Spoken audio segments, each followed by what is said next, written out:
يعني أن الله عز وجل أعطاك الحق فاسأل الله عز وجل أن يثبتك عليه لتسير.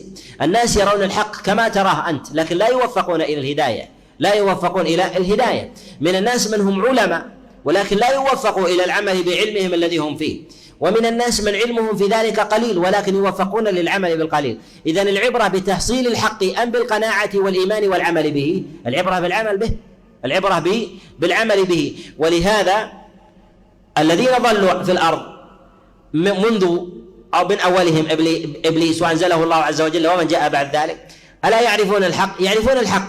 ما الذي منعهم من ذلك؟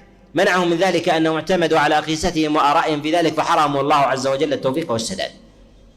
ولهذا من أعلم إن لم يكن أعلم من في الأرض من أهل الشر إبليس. رأى الأنبياء كلهم، ورأى نزول الوحي، ورأى أصحابهم، ورأى تقلبات البدع وتنوعات الناس وتدرجات الضلال، فيعرف أحوال الناس من البدع وغير ذلك، ويعرف أحوال الأنبياء، ومع ذلك أشد الناس ضلالا. لماذا؟ لأنه عرف الحق واعتمد على نفسه لا على ربه، فأضله الله عز وجل وأزاغه.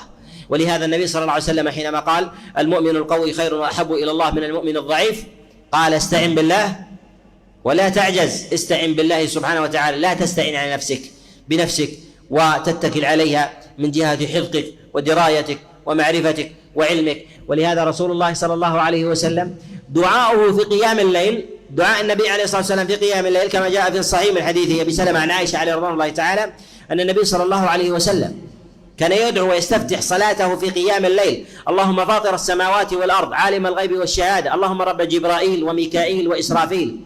هذا التضرع لأجل ماذا؟